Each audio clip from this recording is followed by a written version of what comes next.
What is going on, everybody? Welcome back to the Schilling N Stunna podcast. Today we're going to be hitting you with the recap of the Cincinnati and Dallas game. Came in there as 7.5-point dogs. Thought there was no hope in the world and came out victorious. We got that win. Hey, got that win, man. That's like, I don't care how pretty it was, how ugly, man. A win is a win. I'm just glad we didn't start 0-2. That 0-2 hold is different, man. We 1-1. It buys a little bit more time to Dak come back, man. So all is well, man. All is well after Dallas win, man. Gotta love it. I will say, too, Cooper Rush looked super composed out there. Like, he looked like he belonged on the field. You know what I mean? Yeah, he didn't just look like a guy that was thrown. He didn't look like a Josh Rosen or something out there. No, he definitely had poise, man. He did.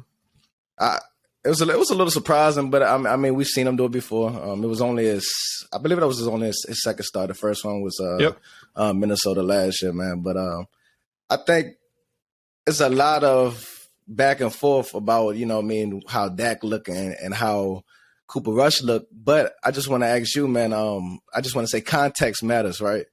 Right. So how do you think, how much of it do you think went into Cooper Rush looking good with him having that preseason time with those receivers? So I think for like Cooper Rush, he goes into that game without expectations. He doesn't have a giant contract looming over his head. He's not the franchise quarterback of the Dallas Cowboys. So he's just going out there to play some backyard football for real. Like, this might be like one of the biggest moments of his life. So he just went out there and had fun, man. And I think that's the big difference. It's not a job to him as it is to Dak. Yeah. It looked good, man. And it looked like, everybody stepped up around him, as a team, right. And they played hard for him. I think it was good to see us like play all three phases, man. Right. The defense looked good. The special teams was pinning them deep. Came on Turpin. He made a couple plays here and there. I feel like we played to our strengths. That's what we need to continue to do. I will say the play of the game, in my opinion, and it kind of goes unrecognized, is that Turpin return at the end of the game, which set us up to kick the field goal. Oh yeah, they didn't have. Yep. Yeah, that was we won by 3 points. So right, that was that goes unrecognized. You know what I mean? Yeah. Special teams play for the most part, but I think that's what set us up the most for success, because we weren't really doing that much on offense. Like, offense looked better, but it wasn't good. You know what I mean? Strong defense, and I think an underrated person obviously is Brian Anger, man. It goes unnoticed, but man, he was kicking them deep, flipping that field position, and kind of just keeping us where we needed to be as far as that defense, making them have to draw that long field, man. And I thought the run game looked good. Now let's talk about some of the standouts for the game. Some guys that just stood out to you and jumped off the page. Honestly, the last 2 weeks, anytime I see Brett Maher kicking a field goal, I close my eyes because I'm nervous. But he's shut me up so far. Yeah. So good for him. Definitely a standout there. Another one is that man Donovan Wilson, bro. He's out there laying wood. Man, he had a pick. Like, was it last week though? Pick last week. Yep. That was against Tampa. Pick Brady. Right. I think it's something to be said with Javon Curse. Him Agreed. being out, Donovan Wilson did have that job, and he want to show he's still that guy, man. And it's a good problem to have for us. But Donovan Wilson looks awesome, man. I thought. Is there anyone else that stood out to you during the game, like that flash? Yeah, for sure, man. Not to state the obvious, obviously, Michael Parsons is a beast.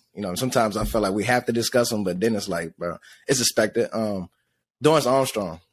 I thought he played a good game. He came in, got a couple sacks, was pushing the pocket. Another guy was Dante Fowler.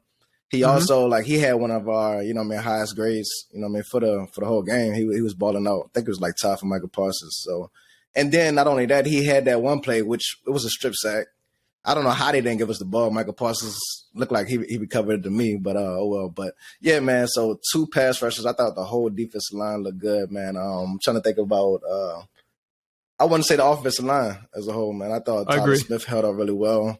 Farniak, I didn't hear his name a lot. He looked good. Tyler Biadasz, shout out to all those offensive line guys, man. So and absolutely the obvious is Noah Brown to me. Oh, absolutely. Yeah. I do have Schultz. I thought Schultz was phenomenal blocking in this game. He did step up there.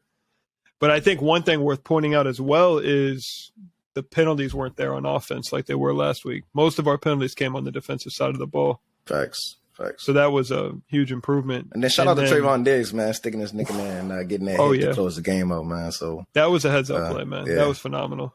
He might took some of that Jamar Chase slander to the heart. He's like, let me show y'all something. That's honestly, I was so proud of those boys too, man, because you had Lyle talking shit, Jamar talking shit. Nothing crazy. And then our guys just kind of kept to themselves, like, oh, we're going to see on the field. Yeah. And then it's crazy because I actually tweeted it out when, what's his name, Lyle got that false start. I was like, Micah just responded to Lyle. Like, that was his response pretty much. He was putting the works on him. Oof. You know what I mean? And he had to count for that speed. You see, he's trying to get like a little early jump in the count, man. Micah Parsons is a fucking monster, bro.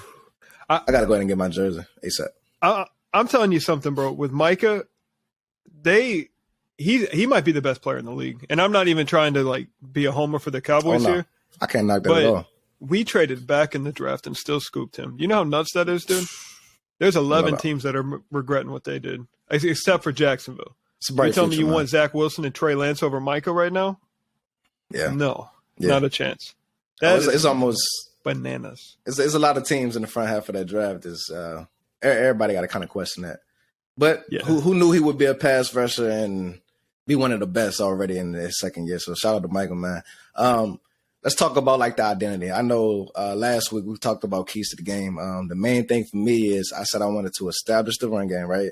Right. And also just I wanted to pretty much see if we could allow that pass rush to get to Joe Burrow. I wanted to see Joe Burrow throw the ball more, and I wanted to see if that pass rush could get to him. And I thought Dan Quinn did a phenomenal job just kind of running the stunts, the games, mixing up. It looked like Joe Burrow never got a chance to get in the rhythm, man. He was seeing the pass rush. I think DQ, man, is like a unsung MVP for this game for sure, man.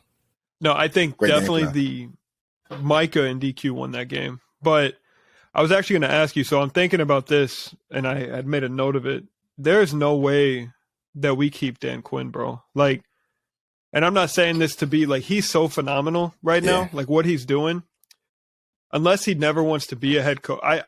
My thing is like he is this when he's up in the suite. When he's on the field, it's not the same.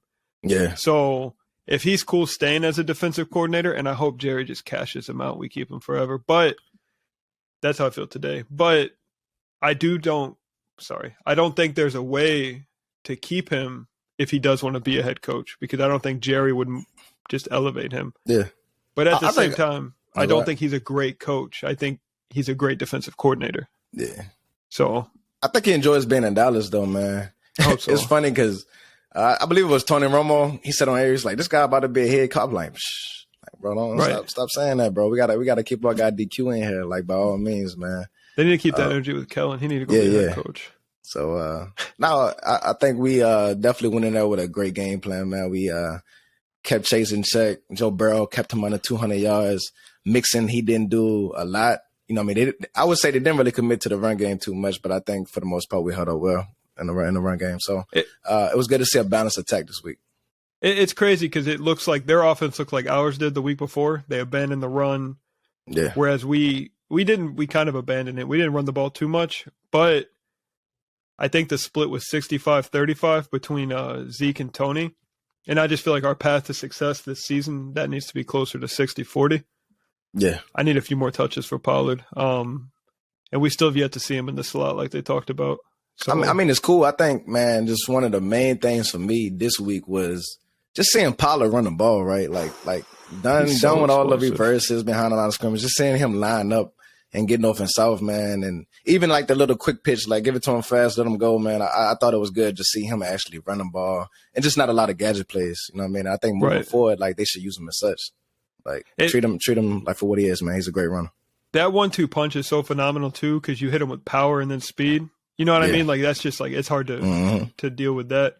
But our offensive line is built to maul people as well, so we just got to keep running the ball, man. Like, and then naturally Zeke is a guy who he gets better as the game go on. Like, like the more touches he gets, the more they wear him down, the better he is. So like you say, it's that nice little yin yang. You hitting him with that hammer. And Tony Pollard, man, he got that underrated speed. He gonna bust one out the, every single time, man. I think another thing that goes unnoticed, or I guess unprioritized, is like Noah is a beast in the run game. Noah Brown. Yeah, yeah. And if he's going to be out there as our number 2 for now, if they can just run the ball to his side, bro, he's going to knock a safety and a corner down. Like, he's going to clear a path. Oh, him and Noah Brown and Cooper Rush, I think they have a great chemistry. They do. You know what I mean? Obviously, you can tell they've played a lot of ball together. Right. So I think that's great, which is also great for CeeDee Lamb because I thought it was good seeing CeeDee Lamb actually get into a rhythm this week, get comfortable. I believe he caught like 7 receptions for about 75 yards. So he made some great plays, even like on that game-winning drive. You know what I mean? It was good, man. It was good. And Cooper Rush, he had some balls, man. That one that got tipped at the line of scrimmage, you remember that? It was the fourth quarter. Yeah, he was about to catch you talking about that crossing route.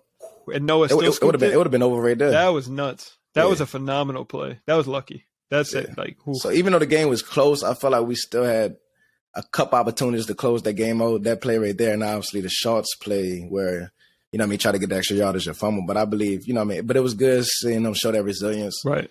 Close it out, defense close it out, get the ball back, go down the field. And then, of course, Maher, you know what I mean, he's been clutch, man. So good all around.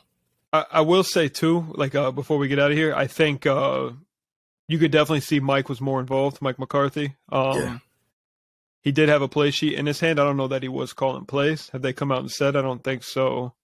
Nah, but I think he definitely had an imprint on the game. You could tell he was more involved because the way the offense, our path to victory is we got to move north and south. Like any of this east to west shit just does not work. Anytime we go east and west does not work. But that north and south, throw the ball downfield. Stop trying to throw these out routes and these little checkdowns, and we'll be all right. Yeah.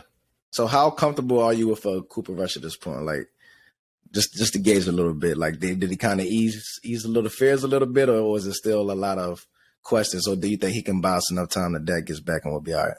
I think we'll see. I think the trick there is there's not much tape on Cooper Rush.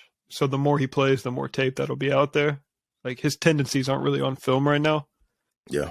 So I think his path to success is like 1 or 2 more games, and then he should. Because a backup quarterback, I mean, that guy's expected to be able to win you 1 or 2, not 8 games. You know what I mean? I mean, so I mean, like I said, keep hitting that run game. We share some reinforcements coming back soon.